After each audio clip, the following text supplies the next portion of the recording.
আসসালামু আলাইকুম সুপ্রিয় শিক্ষার্থীবৃন্দ। এখন আলোচনা করব রাইট ফর্ম অফ ভার্ব নিয়ে।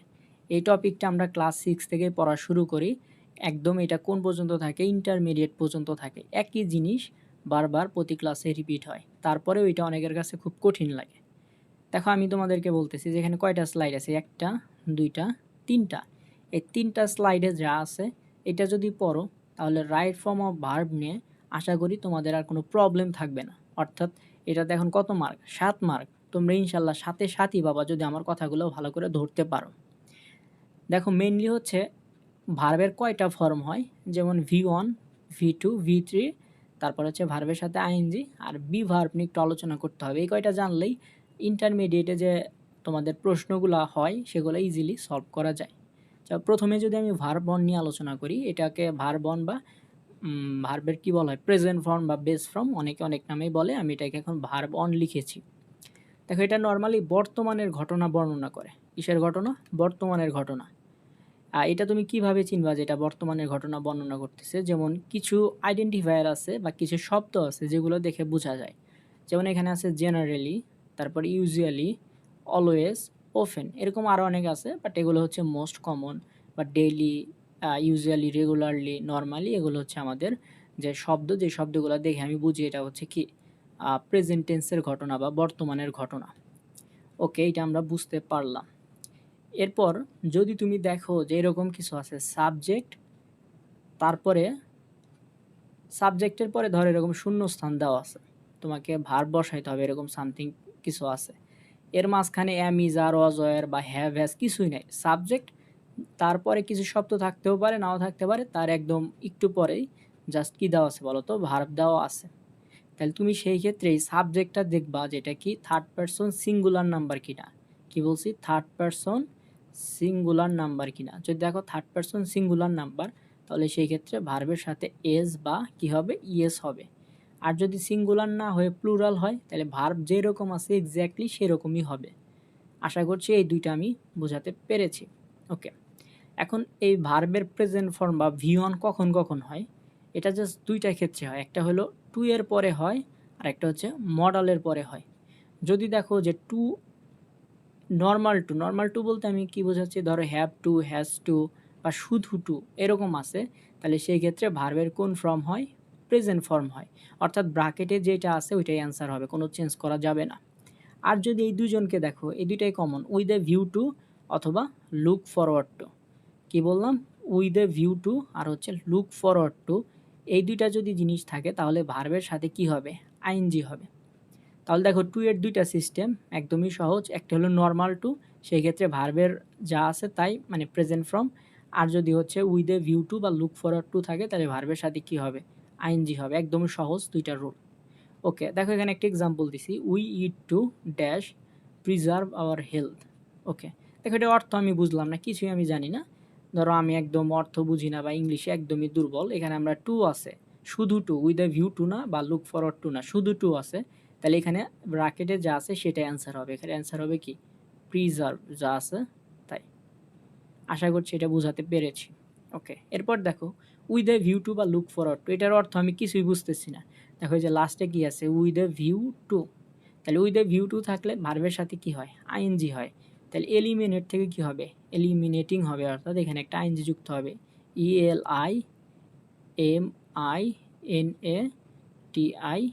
ELIMINATING।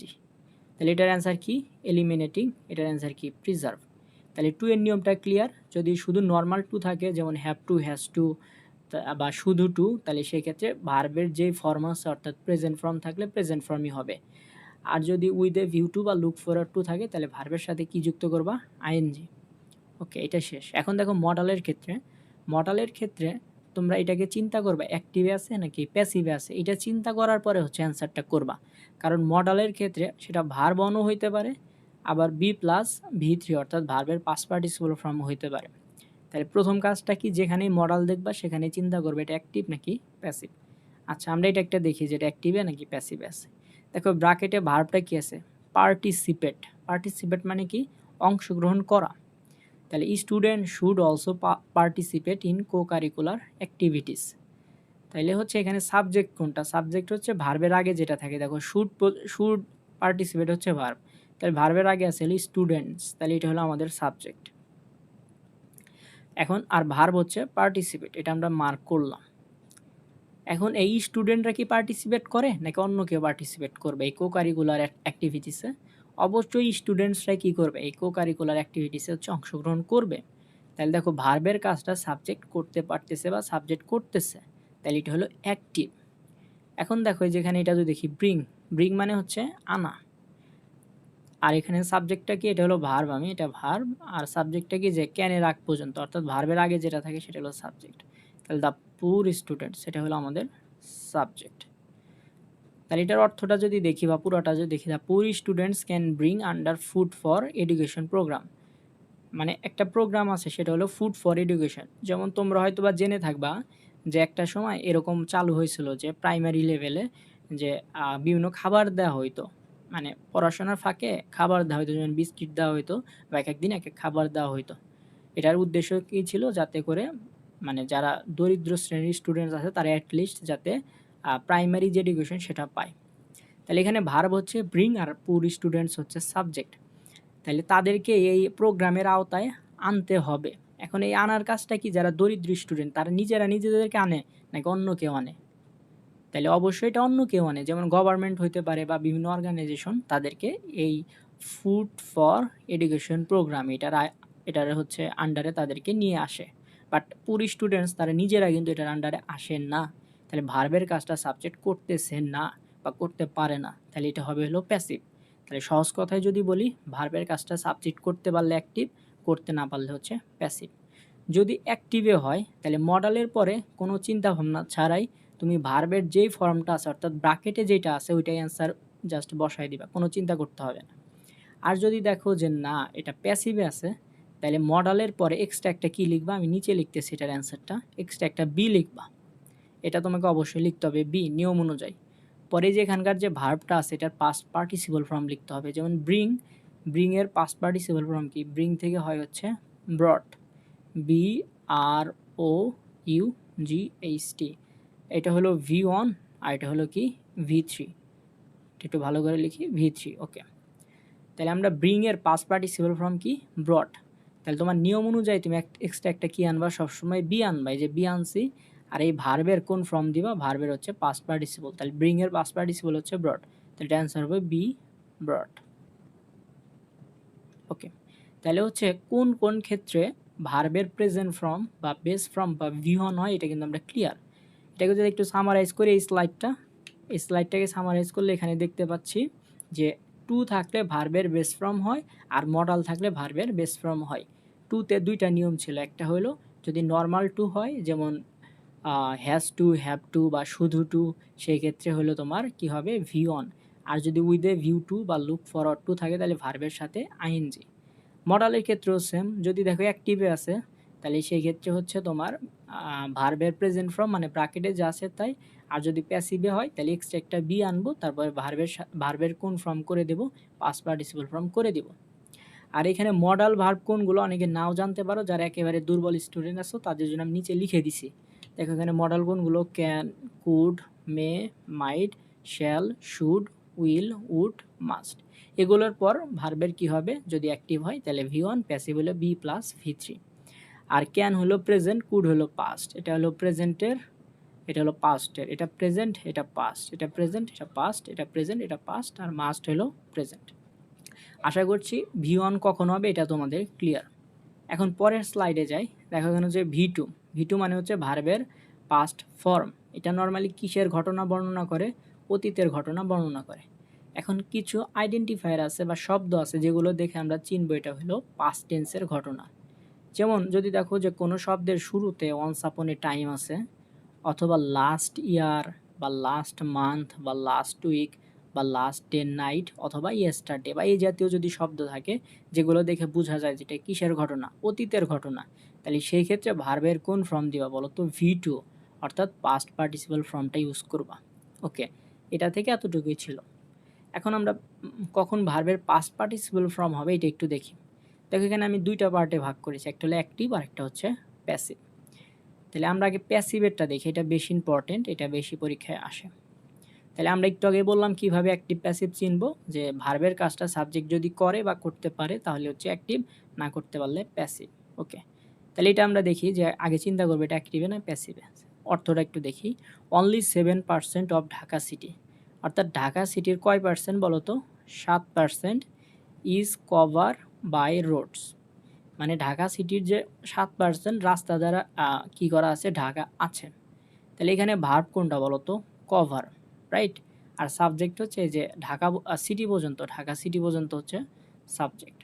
তাহলে ঢাকা সিটি কি নিজেকে কভার করার কাজটা করে?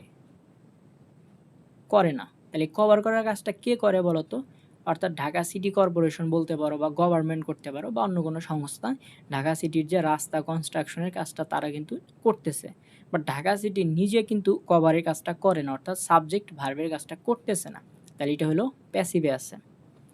আবার এটা দেখি যে নো ইনস্টিটিউশন শুড ক্লোজ, এই যেখানে ভার্বটা হলো ক্লোজ দেওয়াই আছে, আর আমাদের সাবজেক্টটা হলো ভার্বের আগ পর্যন্ত, অর্থাৎ এই যে এই পর্যন্ত, শুডের আগ পর্যন্ত।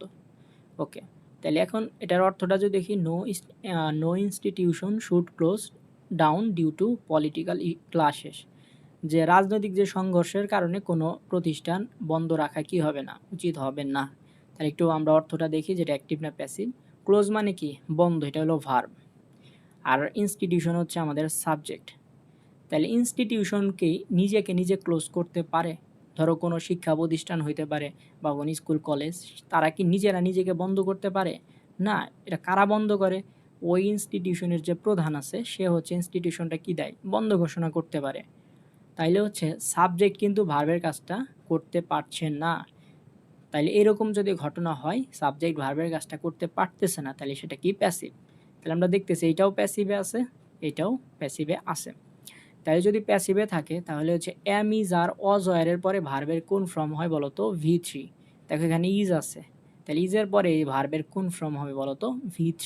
তাহলে কভার থেকে কি হবে? কভার্ড, মানে ইডি যুক্ত হবে, COVER, এই যে ইডি লাস্টে শুধু ইডি যুক্ত হবে, এটার অ্যান্সার কভার্ড। ওকে, আর এটার ক্ষেত্রে মডালের পরে এক্সট্রা একটা কি আনতে হয়? মডালের পরে এক্সট্রা হলো বি আনতে হয়। তাহলে এখানে আমরা এক্সট্রা একটা বি আনবো। তারপরে এই যে ভার্ব যেটা আছে ক্লোজ, এটার পাস্ট পার্টিসিপল ফর্ম লিখবো। ক্লোজ থেকে কি হয়? ক্লোজড, মানে এটারও লাস্টে কি যুক্ত করে দিবা? শুধু ডি যুক্ত করে দিবা। তো এটা অ্যান্সার হচ্ছে বি, ক্লোজড, আর এটা অ্যান্সার হচ্ছে কভার্ড। আচ্ছা, এরপরে যদি অ্যাক্টিভেটটা দেখি, এটা কি? হ্যাভ অথবা হ্যাজ অথবা হ্যাড, এটার পর কি হয়? ভার্বের হচ্ছে V3 হয়। আর এখানে একটা আইডেন্টিফায়ার আছে বা শব্দ আছে, যেমন অলরেডি, জাস্ট, ইয়েট, এরকম শব্দ দেখলে বুঝবা যে এটা কিসের ঘটনা বলো তো? এটা হলো বর্তমানের ঘটনা। এই তিনজনের মধ্যে এই দুইজন, প্রথম যে দুইজন হ্যাভ হ্যাজ, এটা হলো প্রেজেন্টের ক্ষেত্রে বসে, আর হ্যাডটা হলো পাস্টের ক্ষেত্রে বসে। আর অলরেডি, জাস্ট, ইয়েট থাকলে অবশ্যই এটা কিসের ঘটনা বলো তো? এটা অবশ্যই বর্তমানের ঘটনা, সেই ক্ষেত্রে অবশ্যই হ্যাভ অথবা হ্যাজ হবে। এর মধ্যে একটা হলো সিঙ্গুলার, একটা হলো প্লুরাল। এটা কিভাবে মনে রাখবা? দেখো সিঙ্গুলার বানানটা যদি দেখি, SINGULAR, সিঙ্গুলার। আবার এখানে হ্যাজ, দেখো এটার লাস্টে এস আছে, আবার সিঙ্গুলারের শুরুতে কি আছে? এস আছে। তাহলে হ্যাভ হ্যাজের মধ্যে কোনটা সিঙ্গুলার, এটা কিন্তু আর মুখস্থ রাখতে হবে না, এমনি মনে রাখা যায়। যেমন সিঙ্গুলার এস আছে, আবার হ্যাজের মধ্যেও কি আছে? একটা এস আছে, তাহলে হ্যাজ হচ্ছে সিঙ্গুলার। তাহলে এর সাবজেক্টটা যদি সিঙ্গুলার হয় তাহলে তার সাথে কি বসবে? হ্যাজ বসবে। দেখো এখানে কি আছে? ইট, ইট মানে ইহা, এটা অবশ্যই সিঙ্গুলার। আবার এখানে অলরেডি আছে, তাহলে আমরা বুঝতেছি যে এটা হ্যাভ অথবা হ্যাজের মধ্যে যে কোনো একটা হবে। যেহেতু ইট এটা সিঙ্গুলার, তাহলে আমাদের সিঙ্গুলার ভার্ব কোনটা বলতো? এই হ্যাজ। তাহলে এটার অ্যান্সার হবে কি? হ্যাজ। ওকে, আর এখানে প্রুফ থেকে কি হবে? প্রুফ থেকে হবে হচ্ছে প্রুভড, তার মানে এখানে ডি যুক্ত হবে, PROVED। তাহলে এটার অ্যান্সার হচ্ছে ইট অলরেডি হ্যাজ প্রুভড। তাহলে এটাকে আরেকবার বলতেছি, যেমন অলরেডি থাকার কারণে আমরা বুঝতেছি যে এটা প্রেজেন্টের ঘটনা, হ্যাভ অথবা হ্যাজ এই দুইটার যে কোনো একটা হবে। যেহেতু সিঙ্গুলার আছে এর জন্য হ্যাজ হইলো, যদি প্লুরাল থাকতো তাহলে হ্যাভ হইতো। আর যদি পাস্টের কোনো ঘটনা হইতো, যেমন এটা তো প্যাসেজ আকারে দেওয়া থাকে, তুমি যদি বুঝতে পারো যেটা অতীতের ঘটনা বর্ণনা করতেছে, তাহলে সেই ক্ষেত্রে হ্যাড প্লাস V3 এরকম হইতো। তাহলে এটা ছিল আমাদের V3 এর আলোচনা। দেখো এখন আলোচনা করব হচ্ছে ভার্বের সাথে আইএনজি কিভাবে হয় বা কখন হয়। এটা একদমই সহজ। যদি কোথাও দেখো প্রিপোজিশন আছে এবং এরপরে কি আছে? ভার্ব আছে, তাহলে সেই ক্ষেত্রে অবশ্যই ভার্বের সাথে কি হবে? আইএনজি হবে। কিছু গুরুত্বপূর্ণ প্রিপজিশন আমি লিখে রেখেছি, যেমন by, of, for, after, before, without. এগুলোর পরে অবশ্যই কী হবে, ভার্বের সাথে আইএনজি হবে। শুধু একটা ব্যতিক্রম আছে, সেটা হলো টু। দেখো টু এর ক্ষেত্রে আমি আগে আলোচনা করেছি দুই ধরনের ঘটনা ঘটে, একটা হলো ভি অন হয় আর একটা হলো কি হয়, ভার্বের সাথে আইএনজি হয়। কখন আইএনজি আর কখন ভি অন হয়? যদি নর্মাল টু হয়, যেমন শুধু to, has to, have to বা জাস্ট টু আছে, তাহলে সেই ক্ষেত্রে কী হবে, ভার্বের প্রেজেন্ট ফর্ম বা ভি অন, অর্থাৎ ব্র্যাকেটে যে আছে তাই। আর যদি উইথ এ ভিউ টু বা লুক ফরওয়ার্ড টু থাকে, তাহলে ভার্বের সাথে আইএনজি হয়। যেমন এই যেটা প্রথম স্লাইডে আমরা দেখাইছি, এই যে এইখানে এই যে উইথ এ ভিউ টু থাকলে আইএনজি, আর শুধু টু থাকলে কি, ভার্বের প্রেজেন্ট ফর্ম। ওকে, তার মানে আমরা হচ্ছে প্রথমটা ইজিলি বুঝতে পারলাম। পরেরটা কি বলছে, দুইটা মেইন ভার্ব পাশাপাশি বসলে পরের ভার্বের সাথে কি হয়, আইএনজি হয়। এই যে এখানে দেখাইছি, দেখো এটা যদি একটা এক্সাম্পল দেই, যে আই স্টার্ট, এরপরে শূন্য স্থান আছে, এখানে ব্র্যাকেটে লেখা আছে রিড, তারপরে দ্য বুকস আছে, ধরো কথার কথা। তাহলে দেখো স্টার্ট এটা একটা কি, এটা একটা মেইন ভার্ব, আবার রিড এটাও কি একটা মেইন ভার্ব। তাহলে দুইটা ভার্ব যদি পর পর থাকে, তাহলে এই যে পরের যে ভার্বটা থাকবে এর সাথে আইএনজি হবে, তাহলে এটা রিড না হয়ে কি হবে, রিডিং। তাহলে অ্যান্সারটা হবে আই স্টার্ট রিডিং বুকস। ওকে, তাহলে 2 নম্বরটা ক্লিয়ার, একদমই সহজ। 3 নাম্বার, চলমান ঘটনা বোঝাতে। ধর একটা কাজ চলতেছে, এটা বর্তমানে হোক বা অতীতেই হোক, যদি প্রেজেন্টে হয় তাহলে হচ্ছে এম ইজ আর, আর যদি অতীতে হয় বা পাস্টে হয় তাহলে অজ ওয়্যার, এরপর ভার্বের সাথে আইএনজি হয়। যেমন আমি যদি একটা এক্সাম্পল দিয়ে বোঝাই, যে ডে বাই ডে, মানে দিন দিন আমাদের পৃথিবীটা কি হচ্ছে বলতো, পৃথিবীটা হচ্ছে আরও ডিজিটালাইজ হচ্ছে। তাহলে এই যে ডিজিটালাইজ হওয়ার যে প্রক্রিয়াটা, এটি চলমান। অথবা আমরা বলতে পারি যে কমন একটা এক্সাম্পল, যে দিন দিন কার্বন ডাইঅক্সাইডের পরিমাণটা কী হচ্ছে, বাড়তেছে। তাহলে day by day the amount of carbon dioxide is increasing, অর্থাৎ এই যে ইজ ইনক্রিজিং, অর্থাৎ যেহেতু এটা বর্তমানের ঘটনার জন্য ইজ হলো, ভার্বের সাথে কী হলো, আইএনজি। অর্থাৎ এরকম কিছু সেন্টেন্স পাবা প্যাসেজের মধ্যে, দেখে তোমাদের বুঝতে হবে যে এটা কি হচ্ছে, চলমান হচ্ছে এবং এটা এখনও চলতেছে বা বাড়তেছে বা কমতেছে। এরকম যদি চলমান ঘটনা বোঝায় তাহলে ভার্বের সাথে আইএনজি হবে। এটা একটু অর্থ দেখে বুঝতে হবে। ওকে, লাস্টে হলো বি ভার্ব, এটা খুবই ইম্পর্টেন্ট। দেখবা যে প্রত্যেকটা প্যাসেজের মধ্যে 2 থেকে 3টা জায়গায় দেখবা বি ভার্ব দেওয়া আছে। তাহলে বি ভার্ব কোনগুলো, এটা একটা আমরা আগে জানি। যেমন am, is, are, was, were, এই 5টা হচ্ছে বি ভার্ব। যদি ব্র্যাকেটে দেখো বি ভার্ব আছে, তাহলে এই 5টার যে কোনো একটা আনসার হবে। তাই এটা কীভাবে খুব সহজে করবা, দেখো আমি টেকনিকটা বলি। এই যে এম, ইজ, আর, এই 3টা হলো কি, প্রেজেন্ট। আমি একটু লিখি, এটা প্রেজেন্ট। আর এইখানে যে আছে ওয়াজ, ওয়্যার, এটা হলো পাস্ট। তাহলে তুমি হচ্ছে একটা প্যাসেজ যখন করতে যাবা, সলভ করতে যাবা কোনো একটা শূন্যস্থান, তাহলে নিজেকে আগে প্রশ্ন করবা বি ভার্ব থাকলে এটা কি প্রেজেন্টের ঘটনা নাকি পাস্টের ঘটনা। যদি দেখো প্রেজেন্টের ঘটনা, তাহলে এই 3 জনের যে কোনো একজন হবে, আর পাস্টের হলে এই 2 জনের যে কোনো একজন হবে। এরপর নিজেকে আস্ক করবে, এটা কি সাবজেক্টটা কি সিঙ্গুলার নাকি প্লুরাল। যদি দেখো প্রেজেন্ট প্লাস সাবজেক্টটা সিঙ্গুলার, এই যে এটা প্রথম যেটা দেখছি প্রেজেন্টেও আছে, আবার সাবজেক্টটা কি সিঙ্গুলার, তাহলে সেই ক্ষেত্রে অ্যাম হবে অথবা ইজ হবে। আর যদি প্রেজেন্টে আছে বাট সাবজেক্ট হলো প্লুরাল, তাহলে সেক্ষেত্রে হবে হলো আর। আবার পাস্টেরটাও সেম, যে পাস্ট কিন্তু সাবজেক্টটা সিঙ্গুলার, তাহলে শুধু ওয়াজ হবে। আর যদি পাস্ট সাবজেক্টটা প্লুরাল, তাহলে হবে ওয়ার। এই যে পাস্টেরটা এইভাবে মনে রাখতে পারো, দেখো সিঙ্গুলার বানানে, সিঙ্গুলার এই বানানে এস আছে, আবার ওয়াজ বানানেও কি আছে, এস আছে। তাহলে আমরা বলতে পারি ওয়াজটা হলো কি সিঙ্গুলার আর ওয়ারটা হলো প্লুরাল। আর এম ইজ আর এর মধ্যে হচ্ছে, দেখো এম আর হলো ইজ হচ্ছে প্রেজেন্ট সিঙ্গুলার, এই দেখো এখানে লিখছি প্রেজেন্ট সিঙ্গুলার। কিন্তু এখানে একটু কিছু পার্থক্য আছে, সেটা হলো যে এম যে দেখতেছো, এই এম শুধুমাত্র একজনের সাথেই বসে, সেটা হলো আই। মানে আই ছাড়া আর কোনো সাবজেক্টের সাথে এম বসে না।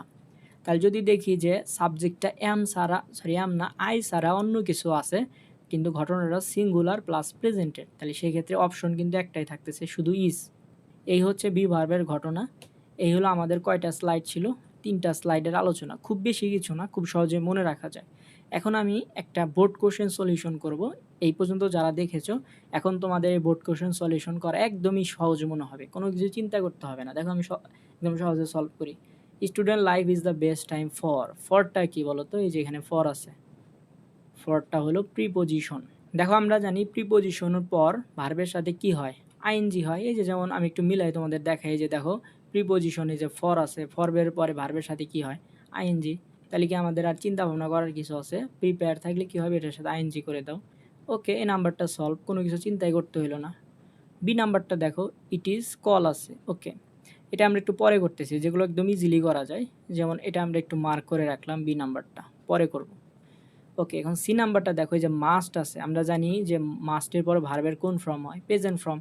এই যে দেখো এটা আমি কোথায় পড়াইছি, এইটা এই যে দেখো যে মাস্ট, মাস্ট হলো মডাল, মডালের পর ভার্বের কি হবে? মডালের পর ভার্বের হচ্ছে প্রেজেন্ট ফর্ম হবে যদি অ্যাক্টিভ হয়, আর প্যাসিভ হলে হচ্ছে বি প্লাস ভি3। তাহলে দেখি এটা অ্যাক্টিভ নাকি passive. During this period of life students must not, ধরো এই যে এখানে এটা হলো আমরা সাবজেক্ট হিসাবে চিন্তা করলাম স্টুডেন্টস, মাস্ট নট ওয়েস্ট। তাহলে স্টুডেন্ট কি তার সময়টা কি করে? ওয়েস্ট করে। হ্যাঁ, অন্য কেউ তার ওয়েস্ট করতেছে না, ছাত্ররাই কি করে? তাদের সময়টাকে ওয়েস্ট করে, অর্থাৎ ওয়েস্ট করার কাজটা ছাত্ররা নিজেরা করতে পারে। তাহলে এটা অ্যাক্টিভে আছে, অ্যাক্টিভে থাকলে যা আছে তাই হবে, অর্থাৎ ওয়েস্ট আছে, ওয়েস্টই হবে। ওকে, খুব সহজে করতে পারলাম সি নাম্বারটা। এখন ডি নাম্বারটা কি আছে? ডি নাম্বারটা এই দেখো বি ভার্ব আছে। তাহলে বি ভার্বে করার জন্য প্রথমে কি করবা? এটা দেখবা যে প্রেজেন্টে আছে নাকি পাস্টে আছে। দেখো এটা কিন্তু প্রেজেন্টের ঘটনা। কিভাবে বুঝবা? যেমন এই যেখানে মাস্ট ছিল, মাস্ট হলো প্রেজেন্টের ক্ষেত্রে বসে, এরকম তুমি সেন্টেন্সটা দেখলেই বুঝতে পারবা যে এটা কি আসলে প্রেজেন্ট নাকি পাস্টের। তাহলে আমরা প্রথমে বুঝলাম যে এটা কিসের ঘটনা? প্রেজেন্ট টেন্সের ঘটনা। এখন সাবজেক্টটা নিয়ে যদি আমরা চিন্তা করি, দেখো subject the main pursuit of the students. দেখো এরকম অবযুক্ত সাবজেক্টের আগের অংশটা হলো ডিপেন্ড করে সিঙ্গুলার নাকি প্লুরাল। দেখো এখানে স্টুডেন্টস আছে, এটা দেখে অনেকে মনে করতে পারে এটা কি প্লুরাল, বাট অবযুক্ত সাবজেক্টের আগের অংশটা উপর ডিপেন্ড করে সিঙ্গুলার প্লুরাল বিবেচনা করা হবে। তাহলে দেখো দ্য মেইন পারসুইট, মূল উদ্দেশ্য, একটা জিনিস আছে, তাই এটা হলো কি সিঙ্গুলার। আর এটা হলো কি প্রেজেন্টের ঘটনা, তাহলে সিঙ্গুলার প্রেজেন্ট। তাহলে এটার ক্ষেত্রে যে বি ভার্বে দেখো সিঙ্গুলার প্রেজেন্ট, অপশন কয়টা? এম অথবা ইজ। তাহলে এটার ক্ষেত্রে আমাদের অপশন কয়টা? এম হবে অথবা ইজ হবে। কিন্তু আমি বলছিলাম এম শুধুমাত্র কার সাথে বসে? আয়ের সাথে বসে। এখানে কি আই আছে সাবজেক্ট? না, দ্য মেইন পারসুইট, তাহলে মানে এমটা হলো বাদ, শুধু অ্যান্সারটা কি হবে? ইজ। তাহলে এটা খুব সহজেই করলাম ইজ। তাহলে ডি নাম্বারটাও সলভ করা হলো। এখন যদি ই নাম্বারটা দেখি, দেখো ই নাম্বারটাতে আবার আছে কি ফর। এই যে ফর, দেখো ফরের পরে হলো ভার্ব আছে, মানে এক্স্যাক্ট যে পর পরই থাকতে হবে এরকম না। এটা যেমন জাস্ট পরের শব্দটাই ছিল, এরকম যে হবে এরকম না। যদি দেখো যে ফরের পরে একটা বা দুইটা শব্দ আছে, বাট সেটা ভার্ব না, অন্য কিছু, কিন্তু ব্রাকেটে ভার্ব আছে, তাহলে সেই ক্ষেত্রে ওই ভার্বের সাথে কি হবে? আইএনজি হবে। তাহলে এখানেও যেহেতু ফরের পরেই ভার্ব আছে, লাই আছে, তাহলে লাইয়ের সাথে আইএনজি যুক্ত করলে কি হবে? লাইং, LOING, বানানটা কিন্তু একটু চেঞ্জ হয়ে গেল। তাহলে এই নাম্বারটা করে ফেললাম খুব সহজেই। এফ নাম্বার আছে দেখো শুড, তাহলে মডাল, মডাল হলে ঘটনা কয়টা? অ্যাক্টিভ নাকি প্যাসিভ এটা দেখতে হবে। They should also participate, participate মানে কি? অংশগ্রহণ করা। দে হলো কাদেরকে বুঝাইছে? স্টুডেন্টকে বুঝাইছে। তাহলে স্টুডেন্টরাই তো পার্টিসিপেট করবে বা অংশগ্রহণ করবে, এটা তো অন্য কেউ করবে না। অন্য কেউ, স্টুডেন্ট করতে পারে আর কি, অন্য কেউ করবে না বলতে এই পার্টিসিপেট করার কাজটি স্টুডেন্ট নিজে করতে পারবে, অর্থাৎ দে মানে তারা, স্টুডেন্টকে বুঝাইছে তারা করতে পারে। তাহলে এটা অ্যাক্টিভের ঘটনা, ব্র্যাকেটে যা আছে তাই অ্যান্সার। তাহলে পার্টিসিপেটই অ্যান্সার হবে, পার্টিসিপেট। দেখো খুবই সিম্পল, এফ নাম্বারটা করে ফেললাম। দেখো জি নাম্বার, এটা আরও সহজ, এটা কিছুই চিন্তা করতে হবে না। এই যে এখানেই দেখছি যে বাই থাকলে, এই যে বাই, এই যে বাই প্রিপোজিশন, বাইয়ের পরে কি হয়? ভার্বের সাথে আইএনজি হয়। তাহলে এই যে এটা রিড আছে, রিড থেকে কি হবে? রিডিং, মানে আইএনজি যুক্ত করে দিবা, কোনো কিছু চিন্তা করতে হলো না, একদমই সহজ। তারপরে হচ্ছে এইচ নাম্বার, এটা একটু মার্ক করে আমি রাখলাম, এটা আমি লাস্টে একটু ডিটেলসে বুঝাবো। আই নাম্বারটা, আই নাম্বারটা হচ্ছে দেখো এটাও আমি একটু ডিটেলসে বুঝাই, পরে বোঝাচ্ছি, এগুলো একটু প্যাসিভের, সো একটু পরে বুঝাই, যেগুলো সহজে করা যায়। দেখো এরপর আছে কি শুড আছে, শুডের পরে কাম আছে, অর্থাৎ মডাল, মডাল যদি থাকে তাহলে সেক্ষেত্রে অ্যাক্টিভ হইতে পারে, প্যাসিভ হইতে পারে। দেখি অ্যাক্টিভ নাকি passive. They should come forward, they বলতে কারা? স্টুডেন্ট, স্টুডেন্টরা এগিয়ে আসবে। ওকে, এটা কারা করবে? স্টুডেন্টরাই করবে, তাহলে অ্যাক্টিভ আছে। তাহলে অ্যান্সার ব্র্যাকেটে যা আছে সেটাই অ্যান্সার, অর্থাৎ অ্যান্সার কী হবে? কাম, কামই হবে, যে করে ফেললাম। এরপর with a view two, with a view two থাকলে কি হয়? ভার্বের সাথে আইএনজি হয়। এই যে এখানে আমরা দেখছি, এই যে ভার্বের সাথে আইএনজি, এই যে উইথ এ ভিউ টু, এই যে প্রথম স্লাইডে, এই যে প্রথম স্লাইডে উইথ এ ভিউ টু থাকলে ভার্বের সাথে কি হয়? আইএনজি হয়। তাহলে এটার অ্যান্সারটা কি? এটা হলো রিমুভ থেকে কি হবে? রিমুভিং হবে। এরপরে হচ্ছে এল নাম্বারটা, এটা যদি দেখি, দেখো আমি বলছিলাম যে একদম শুরুর স্লাইডে যে সাবজেক্টের পরেই যদি তোমার কি থাকে বলো তো, ভার্ব দেওয়া থাকে, তাহলে এটা আমাদের দেখতে হবে যে এটা কি থার্ড পারসন সিঙ্গুলার নাম্বার কিনা। দেখো দে এটা কি সিঙ্গুলার নাকি প্লুরাল? দে মানে হলো তারা, মানে স্টুডেন্টসদেরকে বোঝাইছে, এখানে হলো প্লুরাল একের অধিক। আর একের অধিক যদি প্লুরাল হয় তাহলে হচ্ছে সেই ক্ষেত্রে তোমার ভার্বের সাথে এস বা ইয়েস হয় না। দেখি নিয়মটা কোথায় আছে, আমি একটু দেখাই দিই। এই যেখানে বলছিলাম যে সাবজেক্ট যদি থার্ড পারসন সিঙ্গুলার নাম্বার হয়, ভার্বের সাথে এস বা ইয়েস হয়, আর এটা কি সাবজেক্টের পরপরই থাকবে ভার্বটা, মাঝখানে কোনো মডেল বা বি ভার্ব বা হ্যাভ হ্যাজ বা ডু ভার্ব কোনো কিছুই থাকবে না, জাস্ট সাবজেক্টের পরপরই কি থাকবে? ভার্বটা থাকবে। দেখো এটাও সেম ফরম্যাটেই আছে। এই যে দে, দে হলো সাবজেক্ট, তারপরে হলো ভার্ব। তাহলে এরকম যদি হয় তাহলে থার্ড পারসন সিঙ্গুলার নাম্বার হলো ভার্বের সাথে এস বা ইয়েস, আর তা না হলে যা আছে তাই হবে। তাহলে এটা কি এঙ্গেজ আছে, এঙ্গেজই হবে। ওকে, এটা আমরা লিখলাম, তাহলে দে এঙ্গেজ হবে। বাট এটা আমাদের একটু অর্থটা দেখতে হবে, সেটা হলো এটাকে কি মডাল ইউজ করা যায় কি না। দেখো এঙ্গেজ হলে এতটুকু আমরা শিওর, কিন্তু এটার অর্থটা আমাদেরকে একটু দেখতে হবে। যে ইভেন ইন নর্মাল টাইমস, মানে পরের আগেরটা যদি আমরা দেখি, সেটা হলো স্টুডেন্টের, এটা বোঝাচ্ছে যেহেতু প্যাসেজটা আমি আগে পড়ে ফেলেছি, সেটা হলো স্টুডেন্টের কী করা উচিত যখন কোনো একটা দেশ কিসের মধ্যে সম্মুখীন হবে, যে কোনো ন্যাচারাল ক্যালামিটি মানে প্রাকৃতিক যে দুর্যোগ হয়, যেমন বন্যার সময় অনেকে ছাত্ররা কী করে, এগিয়ে আসে মানুষদেরকে কী করার জন্য, সাহায্য করার জন্য। তো এখন তাদেরকে বলছে যে তাহলে স্বাভাবিক সময় যখন বিপদ হবে শুধু তখনই যে এগিয়ে আসবে, ব্যাপারটা এরকম না। ইভেন ইন নর্মাল টাইম, স্বাভাবিক সময়ে যখন কোনো বিপদ নাই, সেই সময়ে তাদেরকে কি করা উচিত? তাদের নিজেদেরকে যুক্ত করা উচিত কিসের সাথে? অ্যাক্টস অফ সোশ্যাল সার্ভিস, বিভিন্ন সামাজিক যে কাজ আছে এগুলোর সাথে তাদেরকে যুক্ত করা উচিত। তাহলে এটা তুমি দে এঙ্গেজ দিলে হবে ওই অনুযায়ী, বাট এটার অর্থ অনুযায়ী তোমাকে একটা মডাল উচিত, যেই মডালটার অর্থ উচিত সেটা মানে ইউজ করাটা বেটার হয়। তাহলে উচিত এর মডাল ইংলিশটা কি? মানে আমরা যদি চিন্তা করি শুড, তাহলে এখানে শুডটা দিলে বেশি অ্যাপ্রোপ্রিয়েট বা বেশি ভালো হয়, অথবা তুমি মাস্টও দিতে পারো, এটা দিলেও হবে, সমস্যা নাই। তাহলে দে মাস্ট অথবা they should engage themselves in act of social service. তাহলে দেখো এটা কেন শুড মাস্ট আসলো, এটা কিন্তু ক্লিয়ার তোমরা আশা করি। এখানে শুধু এঙ্গেজ দিলে ব্যাপারটা অ্যাপ্রোপ্রিয়েট হয় না অতটা, কারণ কি অর্থ অনুযায়ী এটা হয় না, বাট নিয়ম অনুযায়ী ঠিক আছে, বাট অর্থ মিলানোর জন্য এক্সট্রা মাস্ট অথবা শুড আনলাম। তাহলে এইটা আমরা এলটা করে ফেললাম। এরপর বাকি থাকলো কি এম। দেখো উইদাউট আছে, কোনো চিন্তা ভাবনা করতে হবে না, অর্থ দেখতে হবে না। উইদাউট থাকলে ভার্বের সাথে আইএনজি, অর্থাৎ প্রিপোজিশনের পর ভার্বের সাথে আইএনজি। এই যে দেখো এখানে আমি উইদাউট দাগ দিয়ে রাখছি, তাহলে উইদাউটের পর ভার্বের সাথে আইএনজি। তাহলে ওয়ার্ক থেকে কি হবে বলো তো? ওয়ার্কিং। খুবই সিম্পল। এরপরে এম শেষ, এখন হচ্ছে এম এর পরে এন নাম্বারটা। দেখো যে টু আছে, নর্মাল টু, এখানে উইথ এ ভিউ টু বা লুক ফরওয়ার্ড টু নাই, এই দুইটা না থাকলে ভার্ব যা আছে তাই হবে। তো সাকসিড, এটা যা আছে তাই হবে। এটাও তেমন কোনো কঠিন ছিল না, একদমই সিম্পল। তাহলে দেখো এখানে আমি কয়েকটা মার্ক করে রাখছি, যেমন বি নাম্বারটা, তারপরে হচ্ছে এইচ নাম্বারটা, আর হলো আই নাম্বারটা। এগুলো ছাড়া বাকিগুলো কিন্তু এই তিনটা ছাড়া খুব সহজেই করা যাচ্ছিল, কোনো চিন্তা ভাবনা করা ছাড়া। এখন এটা কেন মার্ক করলাম দেখো, এটা একটু আমরা ভেবে করব। এটার জন্য তোমাকে চিন্তা করতে হবে এটা অ্যাক্টিভে আছে নাকি প্যাসিভে আছে। তাহলে একটু আমরা পড়ি। It is call the seed time of life, মানে জীবনের হচ্ছে বীজ বপনের সময়টাকে স্টুডেন্ট লাইফ বলা হয় বা ছাত্র জীবন বলা হয়। তাহলে এই বলার কাজটা, কল মানে কি বলা বা ডাকা, এই ডাকার কাজটা কি? ইট মানে ইহা। এই ছাত্র জীবনকে বলা হয় যে সিড টাইম অফ লাইফ। তা ছাত্র জীবনকে নিজেকে নিজে ডাকতে পারে নাকি হচ্ছে আমরা যারা মানুষ আছি তারা আমরা বলি যে ছাত্র জীবন হচ্ছে বীজ বপনের সময়। তাহলে এই কাজটা কী করি আমরা? ইট বলতে এখানে কাকে বুঝাইছে বলো তো? স্টুডেন্ট লাইফকে বুঝাইছে, স্টুডেন্ট লাইফ। তাহলে স্টুডেন্ট লাইফকে নিজে নিজেকে ডাকতে পারবে না, এটা হলো আমরা ডাকি।